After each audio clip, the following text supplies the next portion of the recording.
एजवार्ता news network 24/7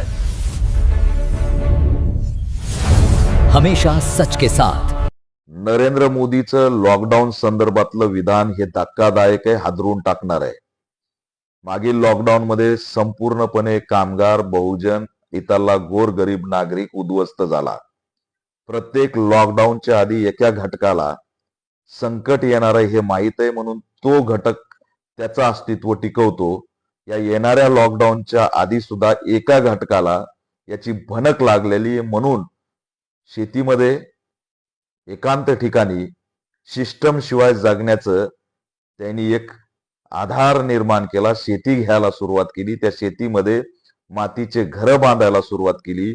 आपल्याला reels म्हणून हे बघायला आवडलं, पण आता कळेल की ते काय करायला निघाले होते। हे करणारे इंजिनियर होते, हे करणारे सुशिक्षित होते, हे करणारे भांडवलदार होते, हे करणारे एका समूहाचे होते। ते त्यांची सुखरूप जागा त्या ठिकाणी सिक्युअर करायला गेलेत। आता धोक्यात आलाय रोजचं जीवन जगणारा माणूस, जो रोज नाक्यावर जातो, काम भेटलं तर 2 पैसे घेऊन घरच्यांचं पोट भरतो। आणि आज आमच्या देशाच्या पंतप्रधानांनी अधिवेशनामध्ये संसदेत जाहीर केलं की संकट मोठं येणार आहे, तयार राहा। मोठं संकट म्हणजे लॉकडाऊन सुद्धा लावावं लागेल, अशाच पद्धतीने ते बोललेत।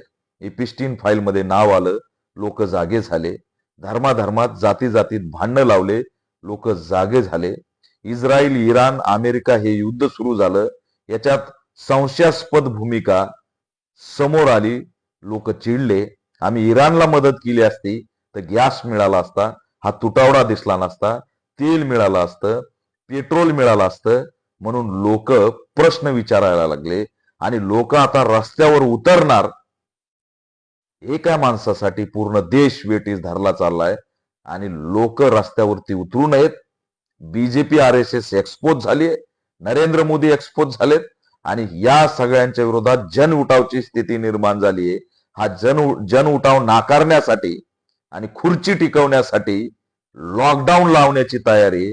हे लॉकडाऊन म्हणजे माणसांना कैद करणारी ही आजची एक मोठी त्या ठिकाणची हुकुमशाही असं मी जाहीर करतो।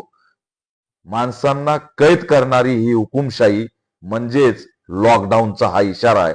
तुम्ही प्रश्न विचारले, तुम्ही आंदोलन करायला निघाले, तुम्ही निदर्शनं करायला निघाले, तुम्ही बीजेपी हटाव, RSS हटाव, मोदी हटाव म्हणायला लागले, तर आम्ही लॉकडाऊन लावू अशा पद्धतीची स्थिती निर्माण झाली। आणि जागतिक स्तरावरती कसल्याही पद्धतीची भूमिका या आमच्या पंतप्रधानाची राहिली नाही आणि म्हणून निराशाजनक वातावरण तयार झालंय आणि लोक रस्त्यावर उतरणार। एवढ्यात हे लॉकडाऊन लावण्यात आलेलं आहे। हे लॉकडाऊन भयानक असणार आहे। बहुजन कामगारांना मी आव्हान करतोय की तात्काळ सतर्क व्हा, कधीही लॉकडाऊन लागू शकतं। हेच म्हणतात अफवा पसरू नका आणि दुसरीकडं 4 वाजल्यापासून गॅसच्या तुटवड्याच्या लाईन लागलेल्या आहेत। हेच म्हणतात की अफवा पसरू नका आणि दुसरीकडं नरेंद्र मोदी संसदेमध्ये लॉकडाऊन लावण्याची भाषा करतायत, मोठं संकट असल्याचं भाकीत करतायत आणि दीर्घकाळ हा देश संकटाला सामोरे जाईल हे सुद्धा भाकीत करतायत। म्हणजे बेरोजगारी वाढणार आहे, उपासमारी वाढणार आहे, महागाई वाढणार आहे, महामारी वाढणार आहे, डिपॉप्युलायझेशनचा अजेंडा राबवला जाणार आहे।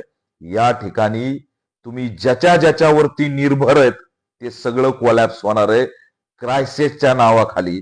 मग ते बँक असेल, कधीही बँक बंद होऊ शकतात। मग इथला अनाज असेल, अन्नधान्य असेल, तो साठा कधीही संपू शकतो।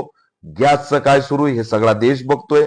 इथलचं असणार पेट्रोल डिझेलची काय अवस्था सुरू हे देश बघतोय। वीज व्हेनेझुएला देशमध्ये सायबर अटॅकने वीज त्या ठिकाणची लाईट बंद केली आणि तिथला पंतप्रधान उचलून नेला। अमेरिका एका जागेवर बसून पूर्ण देशाची लाईट घालू शकतो। हा सायबर अटॅकचा उल्लेख सुद्धा देशाच्या पंतप्रधानांनी केलेला आहे। म्हणून वीज सुद्धा धोक्यात आली आहे। म्हणजे सिस्टम वरती आधारित प्रत्येक माणूस उद्ध्वस्त होणार आहे। बँका बंद झाल्या तर पैसा आणायचा कुठून, अन्नधान्य संपलं तर जगायचं कसं, आणि लॉकडाऊन लावलं तर रोजगार मिळणार कुठून? हे सगळे प्रश्न आज या जगात, या देशात सुरू झालेले आहेत. आणि त्याला कारणीभूत फक्त एक माणूस आहे, तो म्हणजे मोदी. आणि मोदीमुळे देश आज वेठीस धरला जातोय. उठ म्हणलं की उठायचं, बस म्हणलं की बसायचं.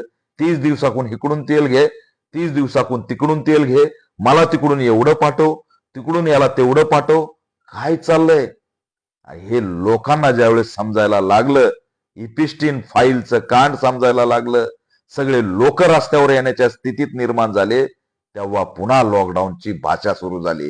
हे लॉकडाऊन लावणार आहेत, लक्षात ठेवा. म्हणून आत्ताची आत्ता आपली व्यवस्था करा. माहित नाही, पण बँकातून आपला जो काही कष्टाचा घामाचा थोडाफार पैसा आहे तो काढा. काही दिवस जगण्यापुरती व्यवस्था घरामध्ये करून ठेवा. त्या ठिकाणी लोकांना हे सतर्क होऊ देणार नाहीत, पण मी सतर्क करतोय. मला ऐकणाऱ्या सर्व बहुजनांना, गोरगरीब नागरिकांना मी आव्हान करतोय की एक घटक सुरक्षित ठिकाणी गेलाय. तो उद्योजक होता, तो भांडवलदार होता. त्यांनी जमिनी घेतल्या आणि त्या जमिनीवरती एक नॅचरल घर निर्माण करण्याचं काम केलं, कारण त्याला आधीच कळालं होतं की या देशात काय होणार आहे. पण आज आम्ही काय करायचं हा प्रश्न मी विचारतोय. त्या कोविडच्या लॉकडाऊन मध्ये रस्त्यानी भटकणारा माणूस आपण बघितलाय. रस्त्याच्या कडीला पडलेले, सडलेले सगळी काही अवस्था आपण बघितलेली आहे.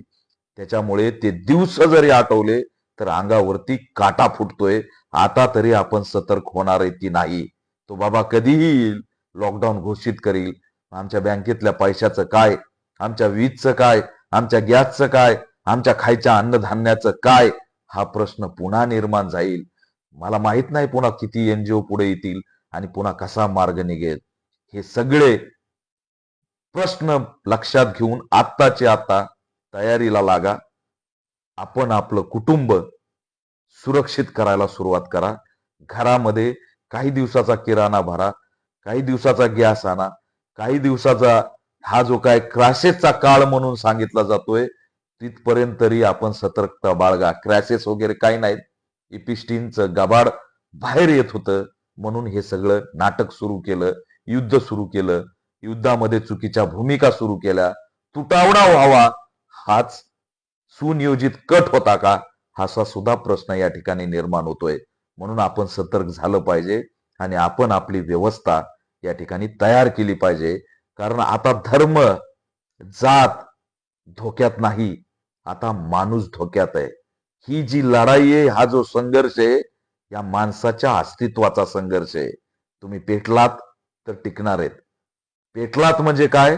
तर स्वतःचं अस्तित्व टिकवण्यासाठी तुम्हाला असणारं खडबडून जागं व्हावं लागेल.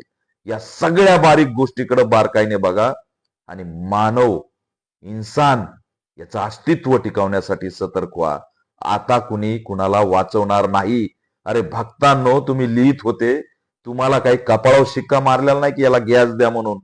तुमच्या कुठंच पार्श्वभागावर कुठं शिक्के मारलेले नाहीत, गुप्त अंगावर शिक्के मारलेले नाहीत की ते बघा आणि याला वाचवा. तुमचा सुद्धा गेम झालेला आहे.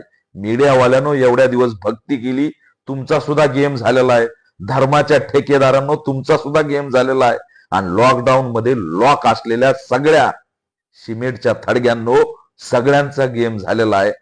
आता धोक्यात आलाय माणूस. माणूस धोक्यात आलाय आणि हा माणूस माणसाला वाचू शकतो. त्याला जर वाचायचं असेल तर त्यांनी पुन्हा गुलाम होण्याची वाट बघू नये. ही लॉकडाऊनची नवी घोषणा ही हुकुमशाही, एवढं लक्षात ठेवा. हुकुमशाही घरात घ्यायची का तिला तोंड द्यायचं हे आज तुम्हाला ठरवावं लागेल.